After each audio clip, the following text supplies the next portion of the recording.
Hi,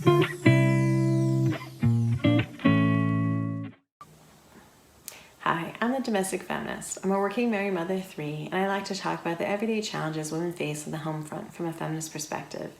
Today I want to have a light discussion about epistemological imbalance in the home. What is epistemology? Epistemology is the study of knowledge, how it is gained, its validity, methods used, and in general the difference between justified belief and opinion. Epistemological injustice is what happens when a group is seen as less credible because of biases in culture. So women experience epistemological injustice in any number of circumstances, such as women speaking about her experience and people not taking it seriously, maybe thinking she was exaggerating or lying, or students challenging their female teachers or professors but not their male ones, or patients preferring male doctors' opinions over female doctors, or even not realizing a doctor is a doctor because she is a woman. You get the idea. But today I want to talk about this in a lighter context. I'm not going to call this injustice, but rather an epistemological nuisance I see from time to time with my husband, and I'm wondering if you see this with your partner.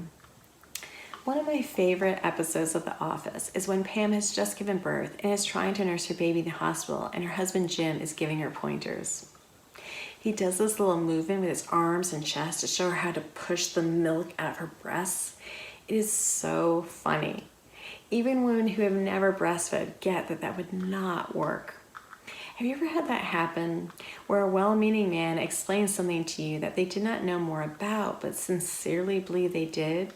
Rebecca Solnit's essay, Men Explain Things to Me, inspired the word mansplaining to capture this tendency. The essay is a bracing look at how men claim knowledge and space in a way that endangers women, at one point citing an example where a woman was running out of her house naked, screaming that her husband was trying to kill her, only to have the people in her neighborhood not take her seriously at all. Credibility, Solnit remarked, is a survival skill. But putting Solnit's amazing aside for a bit, I want to talk about a lighter form of epistemological imbalance in a relationship between a woman and a man. One that is kind of funny, even if it is a bit of a drag. My husband, who does all the same chores I do, will state the proper way to do them with a gravitas that precedes him. Sure, he knows what he's talking about generally, but he'll speak with such confidence in his rightness about things that are nuanced or not so cut and dry. Just today I mentioned that I wash our sons in my fencing uniforms, and my husband expressed alarm. I assured him that I asked the fencing school if we were allowed to wash uniforms since they are rentals and very specialized, and the answer was absolutely, and they did not give me any special instructions. But you read the label, right? No, I hadn't. I don't think there even is one. It seemed to me that if there were special washing instructions, the school would have brought them up when I asked if it was okay to wash them. They didn't, and even said the more you wash them, the better. So I was not worried about it. But here my husband was, and even if I was 99% sure there was nothing to worry about, he was getting into my head a bit. I was tired. I explained to him that it was cotton. Cotton, he interrupted. That is the worst. Except for maybe wool. Cotton shrinks the most. This kind of thing comes up from time to time, and I notice how even as I know he's wrong, his certainty makes me question myself. And he is so earnest and well-meaning, if a bit exhausting and at times a tad insulting, that I find myself double-checking my work. So I go to check on the uniforms, a little bit worried, but at the same time working through my head why I'm justified and he is mistaken. But I'm nonetheless relieved and vindicated that the uniforms are just fine.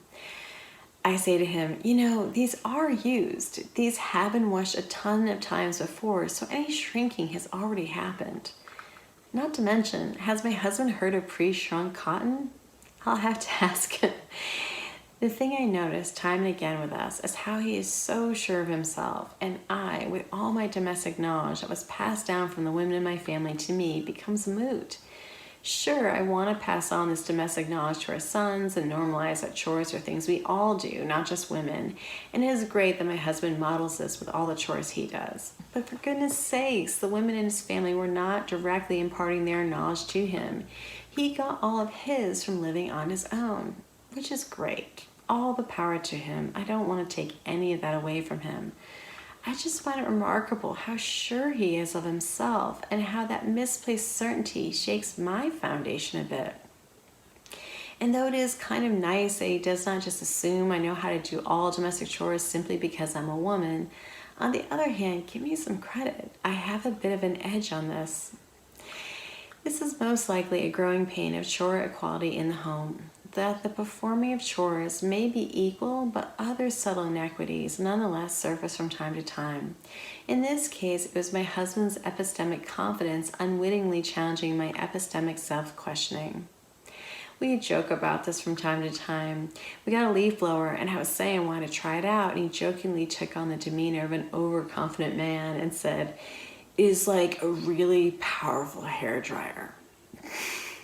Thanks. Thanks for mansplaining that to me in terms I could understand.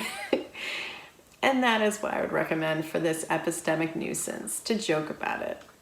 For us, it started with my talking seriously about this dynamic of ours that I had noticed, that he spoke from the privileged place of the assumption he was right and should of course be taken seriously, and I was speaking from a place where I have had to justify or defend my position all my life. It usually came up as a side note to a conversation we were having, where I was struggling to be really heard, and my pointing this out helped him be more present to it. Then at other times, it was natural to joke about the tendency for men to do this and make it into a caricature we could both laugh at, which in turn made him more aware when he was slipping into that role, and then he can make himself the joke to ease the tension. If you and your partner can do this, awesome. Humor fosters self-awareness, and epistemic privilege is not something men are typically aware of, so having a serious but calm conversation to introduce the idea and then moving to a place where you can joke about it is a great way to shift things in your relationship for the better. The more we do these kinds of things at home, the more we shift how this plays out in other spaces, at work and social circles, etc. Thanks for watching.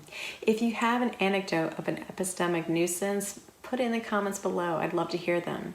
If you haven't already, check out the androcentric language video or any of my other videos to learn about the issues that affect women at home from a feminist perspective. Your thumbs up, subscribing, and sharing all help support my work. Have a great day.